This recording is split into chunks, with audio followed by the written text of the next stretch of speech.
I'm here at Goodison Park, home of Everton Football Club.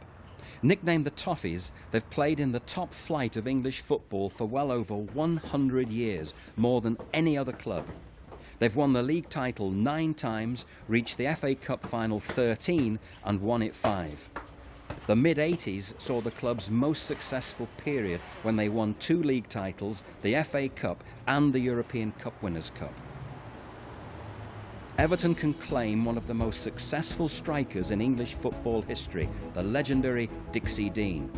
His league record of 60 goals in one season has never been beaten. Between 1925 and 1938, he scored an incredible 383 goals for Everton and 18 goals in 16 games for England. Alan Ball signed for Everton after winning the World Cup for England in 1966. One of the greatest midfield talents of his generation, he played 251 games for the club, scoring 79 goals from 1966 to 1971. He also represented his country on 72 occasions. Neville Southall, in the 1980s, reckoned by some to have been the world's best goalkeeper. Between 1981 and 1997, he played a record 751 matches for Everton, as well as a record 92 games for Wales. He played a big part in the club's phenomenal successes in the 1980s.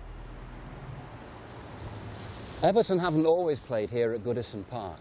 In fact, before they moved here, they were playing at another ground across Stanley Park. Now that will come as a surprise, won't it? Because Anfield is the home of one of the most famous football clubs in England, if not Europe and the world, Liverpool.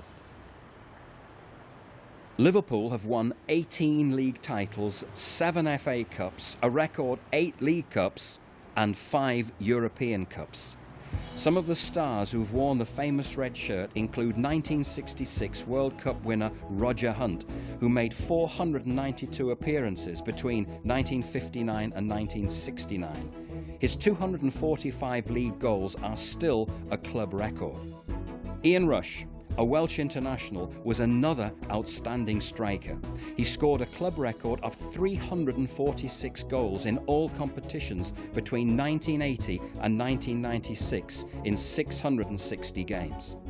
One of Liverpool's heroes has to be Kenny Dalglish, Scotland's most capped player with 102 caps. King Kenny played 516 games for the club, scoring 172 goals between 1977 and 1990. As manager, he won the league 3 times and the FA Cup once. His best season was 1985-86, when he won the league and FA Cup double. And who could forget Bill Shankly, loved and respected around the world as the man who pulled Liverpool out of the 2nd Division in 1962 to become a major force in English football. Now, how is it that both Everton and Liverpool have played here at Anfield? And are there any more surprising links between these two clubs? It's a fascinating story, so let's go back right to the beginning and find out. It all started here. On this site stood a Methodist chapel called St. Domingo. In July 1877, a new minister arrived. His name was Ben Chambers. He was a great Christian man, warm, caring, loving, and quickly drew people towards him. He had a particularly good relationship with young people in the church. By the summer of 1878, he persuaded members of the young men's Bible class to form a cricket club. They so enjoyed the game that they decided to take up football as a means of keeping fit during the winter for the following cricket season. And where better to do this at nearby Stanley Park. It had opened in 1870 and was a very popular attraction. It offered plenty of space for cricket and football. And the St. Domingo lads who came here to play thoroughly enjoyed themselves. Very mixed bunch. Alfred Riley Wade was 20, Will Cuff was only 10. They were both the sons of trustees of the chapel. Alfred Riley Wade was going to become, in time, one of the directors of Everton. Will Cuff, apart from being the chapel choir master, was also destined to be one of the most illustrious chairmen in Everton's history. The boys played here in the southeast corner of Stanley Park. They called themselves St. Domingo Football Club. The St. Domingo lads were actually pretty quick learners, and it wasn't long before they became recognised as the best team in the park.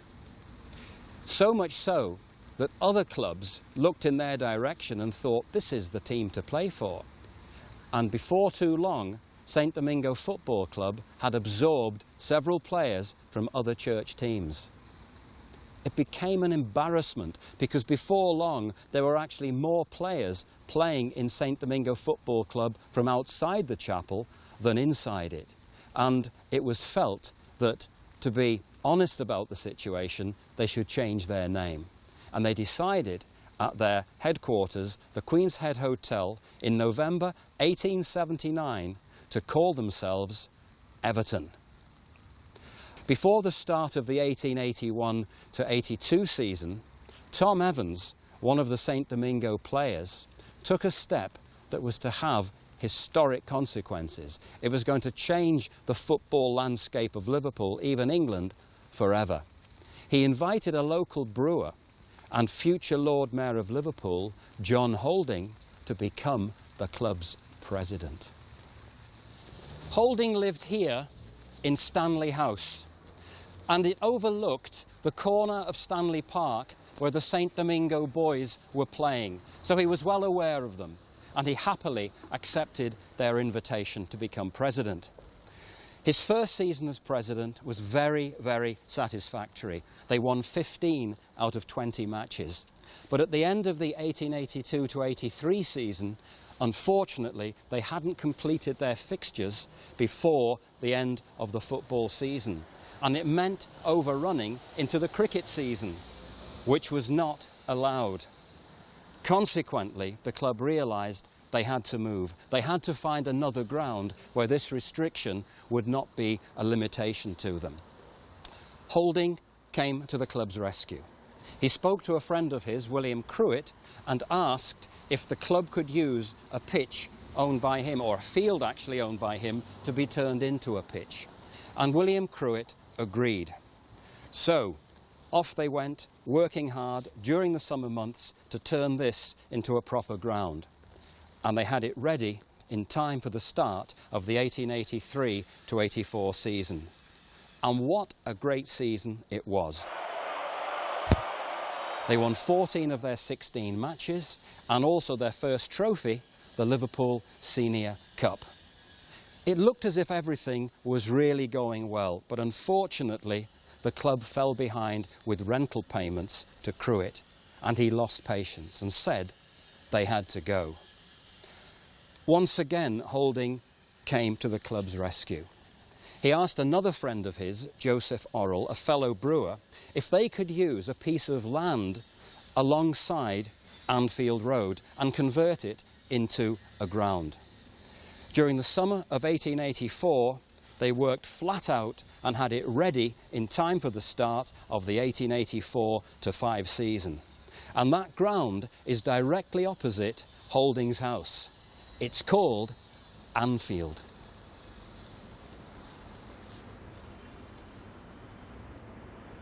Houlding was a man of great energy, vision, ambition. And under his leadership, Everton became a force to be reckoned with. In 1885, they went professional. 1888, they joined the Football League. 3 years later, they became champions of England. It seemed as if nothing could hold them back. But then, a year later, in 1892, it all went wrong. The first reason was a rent dispute. The second reason was drink. There were many members of the Everton committee who were committed to the temperance movement, and they were unhappy at the fact that the Sandon licensed premises were the club's headquarters.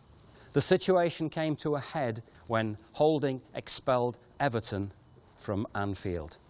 In return, he was expelled from the presidency. One of the committee, George Mann, had realised that the club would be asked to leave Anfield, and he had already preempted this by finding a field across Stanley Park in Goodison Road. And they took this field, turned it into a ground, and it became Goodison Park. Undaunted by the fact that most of the Everton committee had abandoned him and only 3 of the players remained loyal to him, Houlding was determined to continue Everton Football Club here at Anfield. And he duly registered the club as a limited company and decided to carry on here. However, George Mann got wind of this and appealed to the Football Association, the game's ruling body, saying that this man had no right to our club's name. The Football Association upheld Mann's appeal, and Houlding was told he had to find a new name for his club. At a meeting in his house, it was agreed that it should be called Liverpool. Well, it seemed that everything was in place, but there was a problem. There was no team. And so Houlding asked his friend John McKenna to become secretary and manager of the club and invited him to try and assemble a team. McKenna immediately set off for Scotland, where it was known that there were tremendous players of great talent, and he recruited a whole lot of them. In fact, so many of them had the surname Mac that Liverpool Football Club became known as the team of the Macs, and things just went better and better after 1 or 2 hiccups. But the pinnacle was reached in 1901 when Liverpool became champions of the Football League. Houlding had now done it twice, once with Everton, once with Liverpool, here at Anfield. A year later, John Houlding died, and his funeral took place at the Church of St Simon and St Jude, which stood on this site. His death proved to be a turning point in the relationship between Everton and Liverpool. The split had been bitter, but underneath there had been a growing spirit of Christian reconciliation and forgiveness. After all, George Mann was the organist at St Domingo. Will Cuff was the choir master. And slowly but surely there'd been a thaw.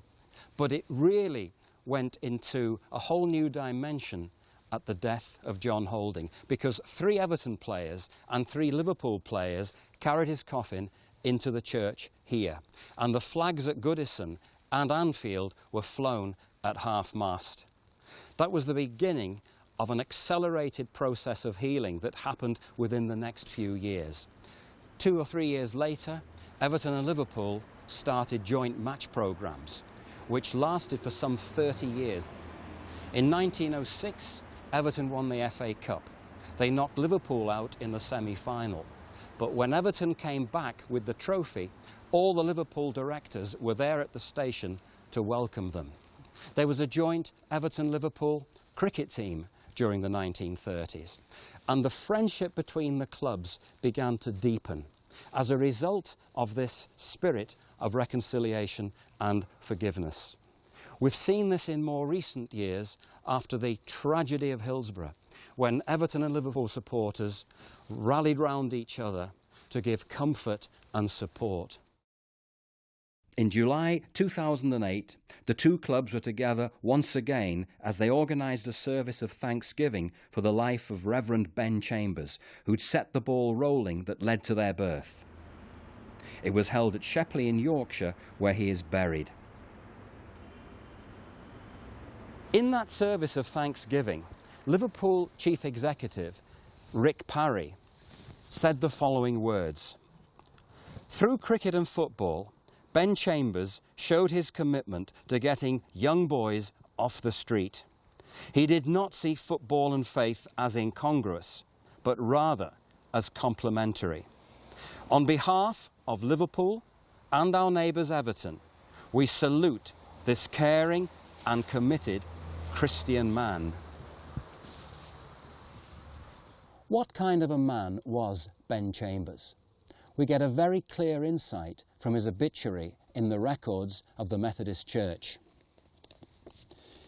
He was a manly, affectionate, kindly, pleasant, happy, noble being, possessing a powerful and winning personality, faithful in all the relations of life, attentive to all duties, eager to serve, anxious to do good, delighting in the success of his friends, hospitable, a never-failing friend, and an honourable but formidable foe. He was one of the best of husbands and a model father. What was the bedrock of his life? Not only was he every inch a man, he was likewise, to the fullest measure, a Christian. His childlike faith in our Lord Jesus Christ was the blessing of his religious life. Back at Goodison Park, I caught up with Everton's chief executive, Robert Elstone. I was fascinated to know what part the social concern that motivated Chambers played in the club today. Absolutely critical to us. We're known worldwide as the People's Club, and we haven't been awarded that title lightly. We've been awarded it because we care about our people, our community, and we regularly invest in those areas. And so we have the most wonderful community scheme, which is very diverse in its range of activities, which deals with the old and the young, with the needy, with people who need a helping hand, and we're very, very proud of that, and we indeed have a reputation for doing that.